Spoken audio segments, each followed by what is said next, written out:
Bapa kami dalam kerajaan surga, sembah dan puji penuhi tata-Mu Tuhan. Syukur dan terima kasih kami aturkan kepadamu, pada Allah yang hidup, Bapa yang kekal, Allah yang kudus. Terpujilah Engkau Tuhan. Malam ini kami keluarga Imamat Rajani mau bersekutu, kami mau memuji-Mu Tuhan, kami mau menyembah-Mu Tuhan. Kami mau mengangkat hati kami, kerinduan kami yang besar. Karena mau menikmati hadirat-Mu, karena kami ingin melihat Engkau. Dan kami ingin menjamah jubah-Mu Tuhan. Ya Tuhan, kami percaya dengan menjamah jubah-Mu kami akan sembuh. Dengan bilur-bilur-Mu kami akan sembuh. Dan kami percaya Roh Kudus-Mu yang memberikan kami kekuatan. Dan Roh Kudus-Mu yang memberi kami sukacita sorgawi. Terima kasih Tuhan, datanglah kerajaan-Mu seperti di bumi dan di sorga. Terima kasih Tuhan, kami mau mengadakan ibadah malam hari ini hanya dalam satu nama, Tuhan Yesus Kristus. Biarlah Roh Kudus-Mu menjamah setiap keluarga yang sudah stay, yang sudah fokus dengan HP-nya dan mendengarkan pujian-pujian dan mengikutinya karena kami rindu akan Engkau. Terpujilah nama-Mu Tuhan, mengucap syukur dalam nama Yesus. Haleluya. Amin. Shalom, selamat malam keluarga Imamat Rajani yang dikasihi Tuhan Yesus. Saudara percaya bahwa Yesus ajaib buat kita semua? Amin. Amin, amin, haleluya. Mari kita angkat pujian ini. Haleluya. Yesus ajaib, Tuhanku ajaib, kasih-Nya ajaib bagiku. Yesus ajaib, Tuhanku ajaib, rahmat-Nya tetap selamanya. Berubah kasih-Nya, setiap hari bertambah indahnya, sampai bumi berlalu dan habislah ragaku. Yesusku ajaib bagiku. Haleluya. Yesus ajaib, Tuhanku ajaib. Yesus ajaib, Tuhanku ajaib, kasih-Nya ajaib bagiku. Yesus ajaib, Tuhanku ajaib, rahmat-Nya tetap selamanya. Tak berubah kasih-Nya, setiap hari bertambah indahnya, sampai bumi berlalu dan habislah ragaku. Yesusku ajaib bagiku. Tak berubah kasih-Nya, setiap hari bertambah indahnya, sampai bumi berlalu dan habislah ragaku. Yesusku ajaib bagiku. Amin.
setiap hari bertambah indah.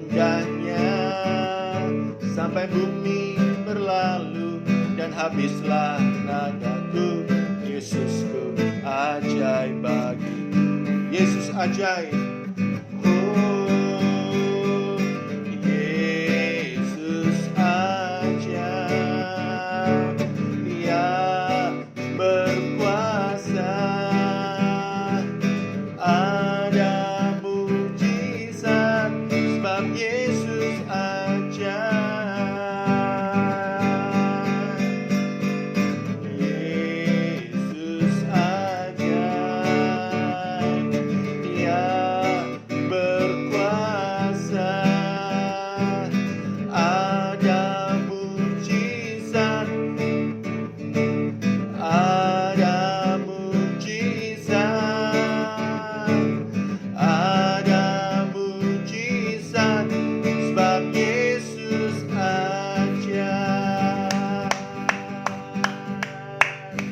Haleluya.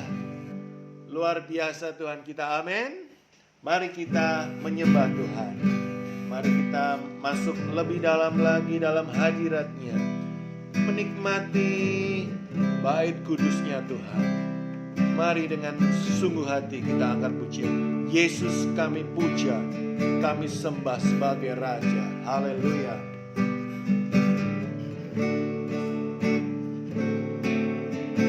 Yesus kami puja, kami sembah sebagai Raja. Berdiri di tengah kami, ditinggikan dan dipuji. Yesus, Yesus kami puja, kami sembah sebagai Raja. Berdiri di tengah kami, ditinggikan dan dipuji. Sembah dan puji penuhi tatamu. Sembah dan puji penuhi tatamu. Sembah dan puji penuhi tatamu. Yesus Tuhan adalah Raja. Oh Yesus, Yesus kami puja, kami sembah sebagai Raja. Berdiri di tengah kami, ditinggikan dan dipuji. Sembah dan puji, sembah dan puji penuhi tatamu. Sembah dan puji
kasih Yesus.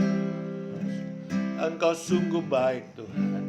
Kasih-Mu hebat atas kami. Terpujilah Engkau Tuhan. Dari kekal sampai kekal, sampai selama-lamanya. Haleluya.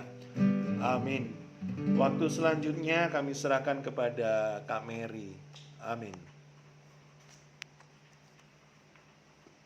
Shalom keluarga Imamat Rajaan yang dikasihi Tuhan. Sebelum kita mendengarkan firman Tuhan, mari kita berdoa. Bapa, terima kasih Tuhan, kami mengucap syukur untuk malam hari yang begitu indah Tuhan yang Kau berikan bagi kami. Bapa, Kau siapkan hati kami, telinga kami, pendengaran kami Bapa, dan juga pikiran kami, untuk kami boleh mendengarkan sebagian dari firman-Mu Tuhan pada malam hari ini. Pujian kami, penyembahan kami, kiranya Kau jadikan jadi dupa yang harum Tuhan dalam kerajaan-Mu. Bapa, sebentar hamba kami menyampaikan sebagian dari kebenaran firman-Mu ini. Kiranya Engkau Allah yang mengambil alih Roh Kudus, Kau Allah yang menerangi hati dan pikiran kami Bapa, sehingga kami boleh menjadi pelaku-pelaku firman-Mu. Firman yang sudah ditaburkan tidak akan pernah kembali dengan sia-sia. Terima kasih Bapa, hanya dalam nama Yesus Kristus kami mengucap syukur. Haleluya. Amin. Shalom saudaraku yang terkasih dalam Tuhan. Pada malam hari ini kita boleh kembali datang bersekutu bersama-sama walaupun masih online. Itu semua karena kebaikan Tuhan. Dimanapun kita berada, kita percaya kalau Tuhan yang menjamah hati kita dan Tuhan kita Yesus Kristus yang mengajari kita setiap firman-firman yang memang tidak kita ketahui. Baiklah, 2 minggu yang lalu Pak Dudi sudah membawakan kita, mengawali kita, yaitu dari tema hati nurani yang murni. Dan pada malam hari ini pun kita masih membahas yang sama, tetapi saya percaya bahwa Tuhan memberikan kepada kita adalah pewahyuan yang berbeda dalam setiap firman-firman yang kita dengar, yang kita baca. Amin. Sebenarnya, apa sih hati nurani itu? Mengapa Tuhan memberikan kita hati nurani? Hati nurani itu ada di dalam roh kita, roh manusia.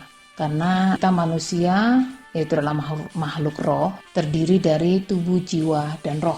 Dan hati nurani ini ada di dalam roh kita. Sewaktu Allah menciptakan manusia, Allah memberikan hati nurani itu kepada manusia. Ini adalah suatu keunikan yang Allah berikan kepada manusia dibandingkan kepada makhluk lain. Kenapa ya hati nurani itu diberikan Allah kepada manusia bukan kepada binatang? Itu adalah menjadi pertanyaan saya yang pertama. Kemudian Allah menciptakan fungsi hati nurani sebenarnya adalah netral pada saat pertama kali diciptakan. Namun setelah manusia jatuh ke dalam dosa, maka suara hati nurani manusia itu sudah menjadi tidak netral lagi. Oleh karena sejak kejatuhan manusia ke dalam dosa, maka hal tersebut mengusik semua aspek manusia, termasuk hati nurani. Fungsi dari hati nurani itu adalah bisa membedakan baik dan yang jahat, dan terdiri dari 2 aspek, yaitu adalah aspek yang langsung berhubungan dengan manusia, dan yang kedua adalah yang akibatnya langsung berhubungan dengan Allah sendiri yang sudah menciptakan kita. Manusia duniawi mengetahui baik dan jahat sesuatu itu adalah melalui pengetahuan dan pikiran. Dan manusia rohani mengetahui yang baik dan yang jahat, yaitu adalah melalui panca indera yang terlatih, yang kita sebut dengan hati nurani yang kita bahas pada malam hari ini. Jadi, hati nurani adalah fungsi roh kita yang akan mengambil suatu keputusan. Nah, yang mana tadi sudah saya katakan kalau fungsi dari roh itu adalah membedakan mana yang baik dan yang jahat. Hati nurani merupakan wakil dari suara Tuhan yang menyelidiki dan bersaksi dan berbicara, memberikan perintah dan peringatan, seakan-akan menjadi hakim bagi orang yang melakukan dosa. Saudara-saudara sekalian, banyak hal yang mencemari hati nurani manusia. Yang pertama, hati nurani tercemar yaitu adalah karena suatu adalah seperti kata kebudayaan. Karena budaya, sesuatu yang kita anggap baik di suatu tempat atau suatu daerah belum tentu dianggap baik di salah satu daerah yang lain. Misalnya seperti budaya di Sumatera berbeda sekali dengan budaya di Jawa. Jadi, setiap kebudayaan menghasilkan norma-norma yang sendiri, itu mengakibatkan hati nurani dipengaruhi oleh norma-norma yang ada. Hati nurani yang dibentuk oleh kebudayaan tersebut, sehingga hati nurani itu sudah tidak bersifat netral lagi. Yang paling kita jelas tahu adalah seperti budaya Eropa belum tentu sama dengan budaya di Asia. Hingga hati nurani itu adalah hati nurani terkontaminasi oleh karena kebudayaan itu. Dan yang kedua adalah seperti agama. Seperti kita di Indonesia memiliki 5 bahkan 6 agama yang berbeda-beda. Dan misalnya seperti makanan. Ada agama yang melarang makan babi, makan sapi, bahkan makan ikan yang bersisik atau makan ikan yang tidak bersisik. Itu akan mempengaruhi hati nurani seseorang. Jikalau misalnya kalau sudah tidak boleh makan daging babi, dilarang makan daging babi. Nah, sementara jikalau mereka itu lihat orang yang makan daging babi, hati nurani berkata, wah ini kan dilarang, seperti itu. Tetapi bagi kita yang mengkonsumsi daging babi, kita tidak merasa itu ada suatu kesalahan. Tetapi bagi orang yang tidak makan, itu adalah suatu perasaan yang bersalah. Dan hati nurani mereka berkata, kalau ini tidak tepat, ini adalah salah menurut agama saya. Atau yang kedua, di agama lain bebas berpoligami. Tetapi di agama kita tidak boleh berpoligami. Nah, saat kita melihat di agama lain dibolehkan berpoligami, hati nurani kita berkata, itu tidak tepat. Karena menurut Alkitab, kita tidak boleh berpoligami. Orang Kristen itu hanya memiliki satu pasangan hidup. Yang ketiga, itu adalah hati nurani kita tercemar, itulah karena mungkin masyarakat. Itu adalah bisa dikatakan seperti contohnya adalah mayoritas dan minoritas. Biasanya golongan yang minoritas itu lebih banyak tertindas hati nuraninya. Yang keempat adalah karena suatu kebiasaan. Kebiasaan kita melakukan suatu dosa dan berulang kali, maka hati nurani kita menjadi lumpuh. Kita tidak tahu bahwa melakukan dosa yang kita lakukan selama ini itu adalah suatu kesalahan besar. Dan karena kita melakukan dosa berulang kali, maka roh kita lemah, hati nurani kita juga jadi lemah, kita tidak lagi peka, kita tidak bisa lagi mendengar apa yang dikatakan itu adalah seperti suara Tuhan atau suara Roh Kudus, kita tidak bisa lagi mendengar. Nah, karena itu dosa atau kebiasaan yang kita lakukan itu akan mempengaruhi hati nurani kita. Dan pada akhirnya kita tidak pernah peka lagi terhadap dosa. Ketika suatu hal yang kita ketahui salah, tetapi masih sering kita lakukan, maka kita mulai membiasakan diri kita, atau kita sudah membangun benteng untuk membenarkan dosa yang kita perbuat. Ingat saudaraku, biasanya benteng itu dibutuhkan kalau adanya peperangan atau permusuhan. Jikalau kita kalau kita nonton film-film ya, itu ada jikalau mereka sudah membuat benteng, itu adalah artinya suatu bikin pertahanan. Jadi sama kita pun karena dosa-dosa yang sudah kita lakukan itu adalah yang sering kita lakukan, itu adalah sama dengan membangun benteng, yaitu adalah untuk membenarkan dosa tersebut dalam kehidupan kita. Saudara-saudaraku, karena kita sudah jatuh ke dalam dosa dan sering kita melakukan hal-hal yang tidak menyenangkan Tuhan, yaitu kita membiarkan ataupun melalaikan. Walaupun kita sudah tahu tadi itu kita sudah tidak benar jalannya, tetapi kita masih melakukan hal itu mengakibatkan hati nurani kita itu adalah menjadi lemah, bahkan lumpuh, dan bisa juga mengakibatkan hati nurani kita menjadi mati. Jadi untuk pembaruan hati nurani kita, yaitu adalah kita memerlukan Tuhan. Yang pertama adalah melalui firman Allah. Katakan di Mazmur 119 ayat 9 adalah, dengan apakah seorang muda mempertahankan kelakuannya bersih dengan menjaganya sesuai dengan firman-Mu. Yaitu adalah dengan membuat keputusan yang tidak bisa diubah untuk tetap setia kepada firman Allah yang tertulis hingga akhir hidup kita. Dan juga dengan mencari Tuhan di dalam doa-doa kita, dengan menghafal firman Allah, melakukan firman Allah, dan kita mengharapkan bimbingan dari Allah dan kita bisa terbuka dengan kebenaran firman Tuhan, maka itu boleh memperbaharui hati nurani kita. Dan yang kedua juga adalah oleh darah Kristus. Kita bisa melihat Yohanes 1 ayat 7. Tetapi jika kita hidup di dalam terang, sama seperti Dia yang ada di dalam terang, maka kita beroleh persekutuan seorang dengan yang lain, dan darah Yesus anaknya itu menyucikan kita daripada segala dosa. Hidup di dalam terang berarti mempercayai kebenaran Allah sebagaimana dinyatakan di dalam firman-Nya, serta berusaha sungguh-sungguh dan terus-menerus oleh kasih karunia-Nya untuk mematuhi firman itu dalam perkataan dan tindakan.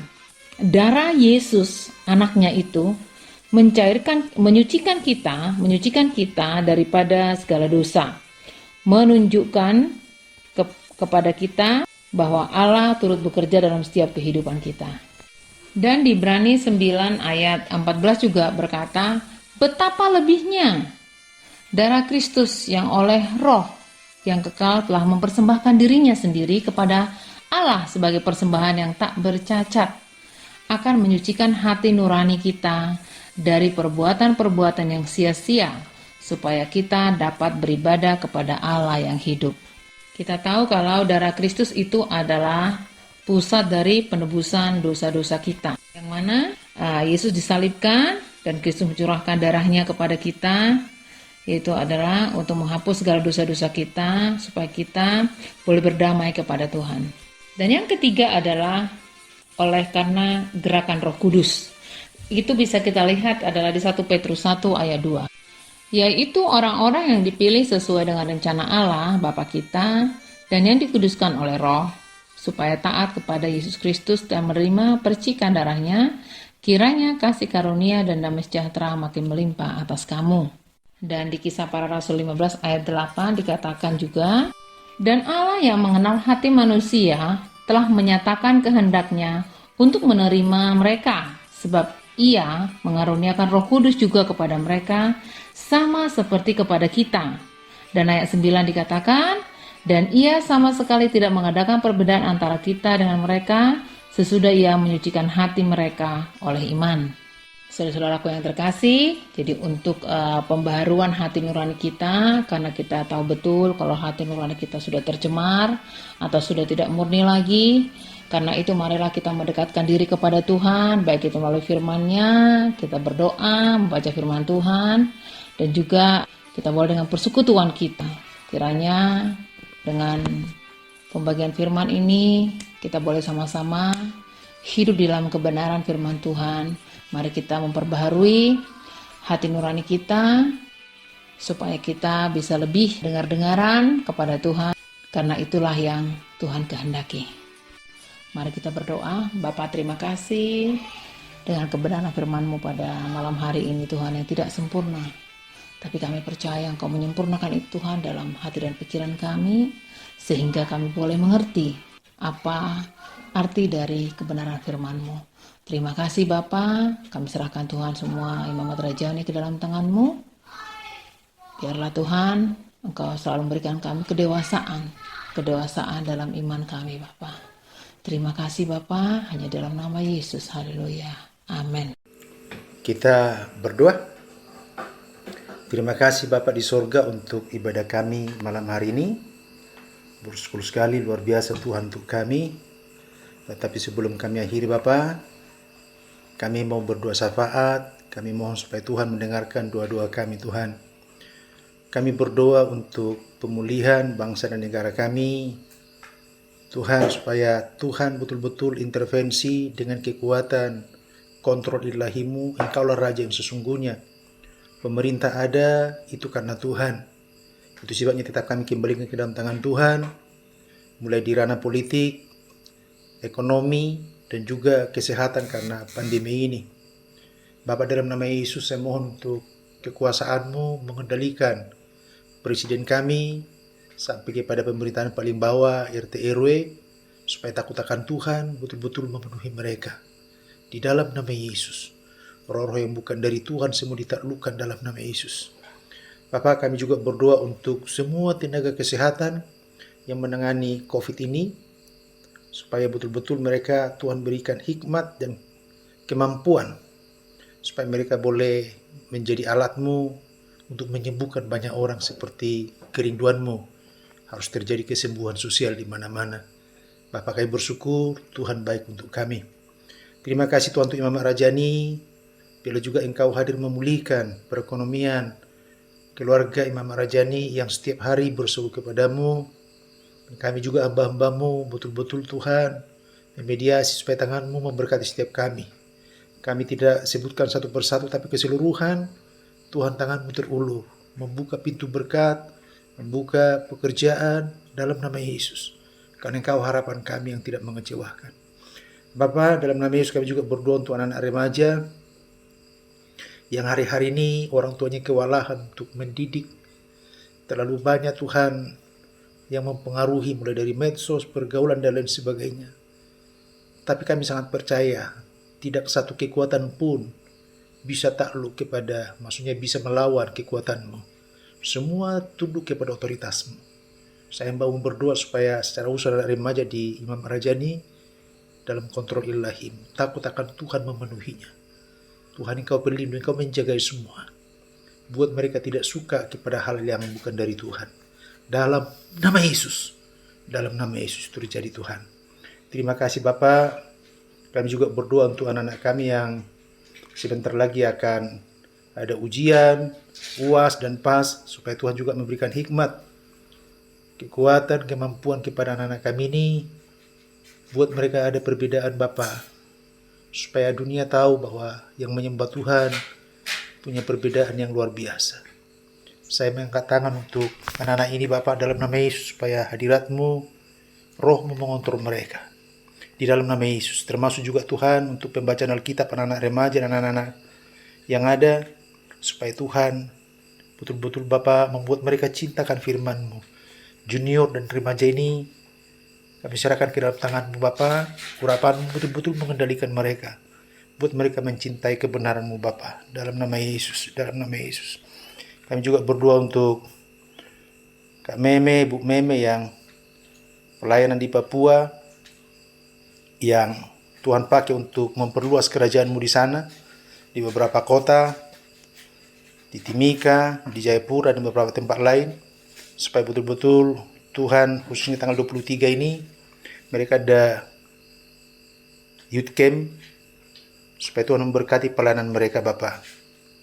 Kehadiran-Mu di sana membuat mereka merasakan surga dan melihat surga itu, sehingga orang-orang di sana betul-betul mencari surga, bukan mencari yang lain. Wahyukan diri-Mu Tuhan. Dan akhirnya Bapak, kami bersyukur. Kami mohon supaya dua-dua kami ini Tuhan dengar. Dan sebelum kami akhiri ibadah ini, berkati hamba-Mu Pak Herman yang sudah Tuhan pakai untuk bawa puji-pujian. Buatlah hatinya terus suka menyembah dan jamah dia Tuhan. Murnikan terus rohnya. Ketika dia bernyanyi, banyak orang dijamah oleh Tuhan.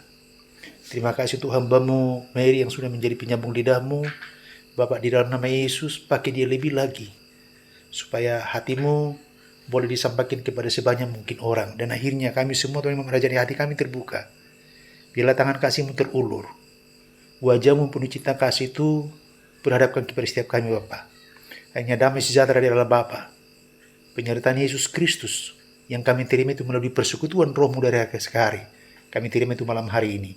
Di dalam nama Tuhan Yesus. Haleluya, haleluya. Amin. Amin.